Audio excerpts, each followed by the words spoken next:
The requirement to provide a comprehensive list of all dates you entered Israel essentially asks you to become a time-traveling immigration detective,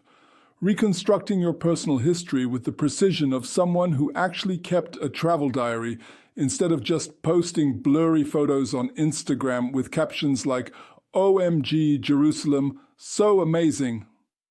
Somewhere in the depths of Israeli bureaucracy,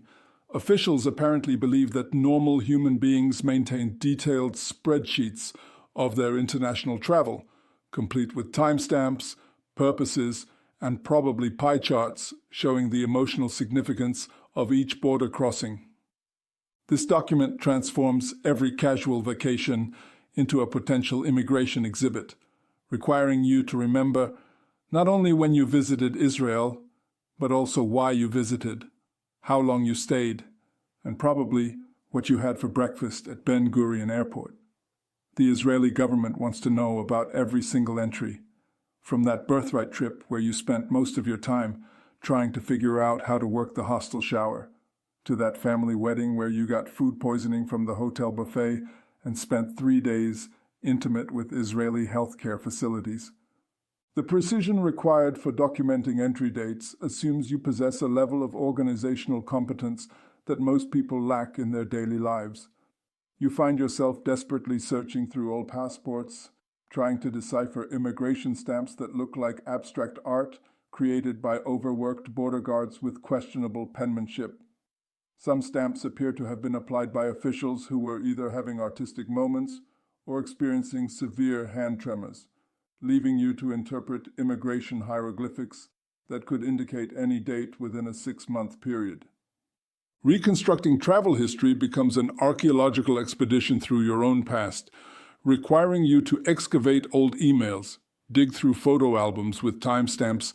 and conduct interviews with family members who remember that you went to Israel sometime when Obama was president, or maybe it was Bush, definitely during a year that ended in a number. Your mother becomes your most unreliable witness, insisting you visited Israel for Passover in 2010 when you're pretty sure it was 2012, and definitely not for Passover because you remember eating pizza the entire time. The requirement to document visit purposes forces you to retroactively assign meaningful intent to trips that may have been motivated primarily by cheap flights, and a general sense that you should probably visit the Holy Land at some point. You discover that because my friend Sarah was going and I had vacation days to burn doesn't qualify as an acceptable purpose, leading you to creatively reinterpret your casual tourism as cultural exploration and spiritual discovery, which sounds much more impressive than I wanted to see, where Jesus walked and also get a really good tan. Border crossing complications must be disclosed, forcing you to relive that mortifying experience when Israeli security questioned you for 3 hours because you couldn't adequately explain why a 25-year-old with no apparent income could afford international travel. You find yourself documenting conversations with border guards who seem genuinely confused by your existence, requiring you to explain that yes, you really did come to Israel just to see historic sites and eat falafel, and no, you're not a spy, you're just really enthusiastic about ancient civilizations and Mediterranean food. Overstay incidents require confession of those times when you lost track of your visa expiration date because you were having too much fun, or because Israeli bureaucracy confused you so thoroughly that you couldn't figure out when you were supposed to leave. You must acknowledge that time you accidentally overstayed your tourist visa by 3 days because you miscounted and thought 3 months meant whatever, close enough, only to discover that immigration math operates with mathematical precision that doesn't accommodate casual approximation. Documentation sources become increasingly creative as you realize that formal records only capture a fraction of your actual travel history. Old boarding passes, hotel confirmation emails, credit card statements showing charges from Israeli establishments, and Facebook posts with geolocation tags become crucial evidence in reconstructing your travel timeline. You discover that your most reliable documentation consists of photos you took of street food because apparently you're more diligent about documenting hummus consumption than international border crossings. The requirement to explain extended stays forces you to justify that month you spent on a kibbutz trying to make volunteer agricultural work sound like serious cultural engagement rather than an extended working vacation with really good communal dining.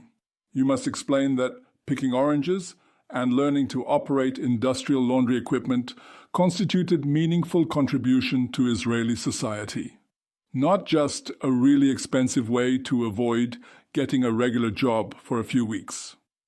Security screening based on travel history reveals that Israeli authorities apparently maintain better records of your visits than you do, leading to uncomfortable moments when immigration officials know more about your travel patterns than you remember. You discover that they have detailed documentation of that time you got pulled aside for additional questioning because you couldn't explain why your luggage contained 3 bottles of Dead Sea mud and nothing resembling normal vacation souvenirs. Missing documentation creates panic as you realize you have absolutely no proof of several visits that definitely happened, but apparently left no paper trail in your disorganized life. You find yourself calling airlines to request records of flights you took years ago, explaining to customer service representatives that you need proof you actually traveled somewhere, which seems to confuse them almost as much as it confuses you. These conversations reveal that airline record-keeping is approximately as reliable as your own memory, creating a situation where both you and the airline are pretty sure you flew somewhere but can't definitively prove it. Family visit documentation requires you to explain the complex dynamics of Israeli family relationships, including that cousin who may or may not have actually been related to you, but definitely invited you to stay in their apartment for 2 weeks.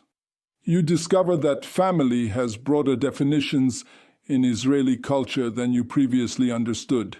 leading to documentation challenges when you try to explain why you stayed with people whose exact relationship to you remains unclear even after extensive genealogical research.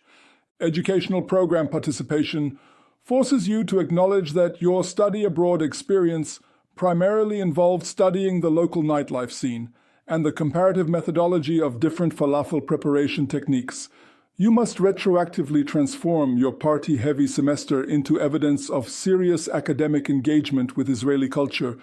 requiring creative interpretation of your transcript that somehow doesn't mention the course you failed because you spent too much time at the beach.